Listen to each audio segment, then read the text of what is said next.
There's a very important rule in raising children, and that's as follows: that lessons that children learn when they're very young remain with them for the rest of their life.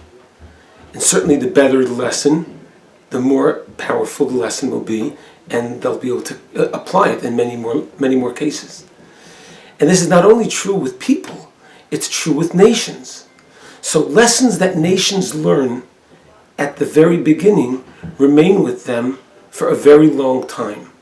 And that is the way to understand the story of the splitting of the sea. Hashem was going to create a nation that was going to last throughout the entire duration of history.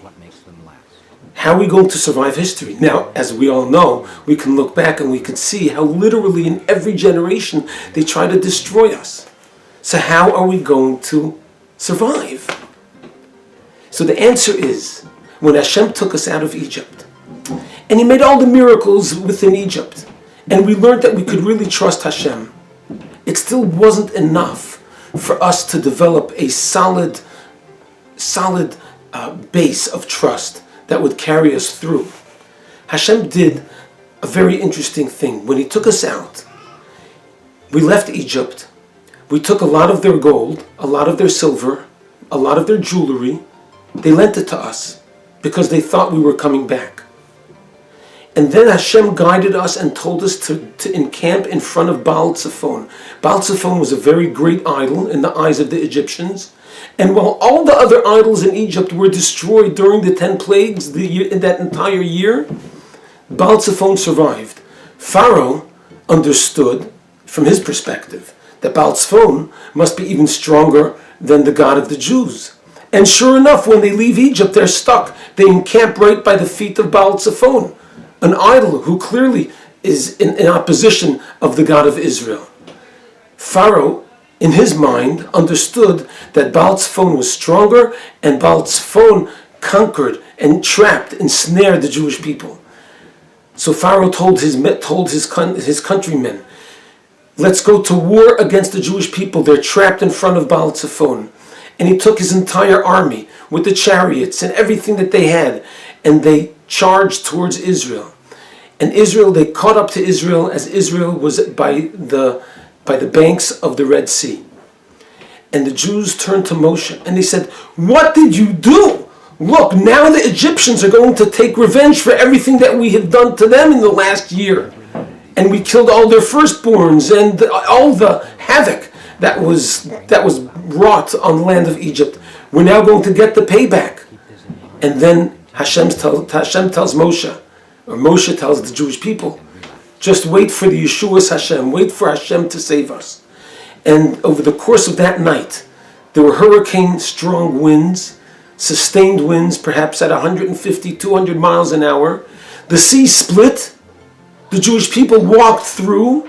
They actually made like a semicircle, a horseshoe. They walked into the sea from one side, the southern side. They went into the sea, turned around, and came out on the same side, the southern, a little further down. In the meantime, the Egyptians followed them. And that is an amazing miracle. Certainly Pharaoh must have justified it by saying, well, the strong winds must have cleared away the water, so let's follow after them. And they followed after them. And when the Jews got out, when we got out on the other side, the waters returned and the entire Egyptian military was wiped out. And just as a finishing touch, Hashem had all the bodies and all the chariots and everything that the Egyptians brought with them to war. The Red Sea spit out, and there it was on the shores of the Red Sea at the feet of the Jewish people, the entire Egyptian military. The entire power of the Egyptian empire was at the literal feet of the Jewish people. At that point, they realized that even when things seemed to be going so much against them, here they are stuck at the feet of Baal Tzifon. And Pharaoh, in his mind, and the Jewish people themselves, perhaps may have thought as Pharaoh, that look what's happened, we were ensnared in front of Baal Tzifon. But what they learned from this was, in this little microcosm of event that took place over the course of a few days, they learned for the rest of their lives, we learned for the rest of our lives. That no matter what happens, as terrible as it may seem at the moment, there's a great scheme. And Hashem is in fact the director of world history. And we are his main actor.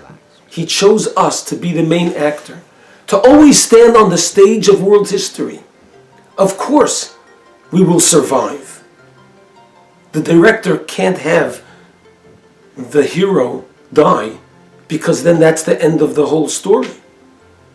So we are here, we will survive, we have a mission, and we will accomplish it. Have a great Shabbos.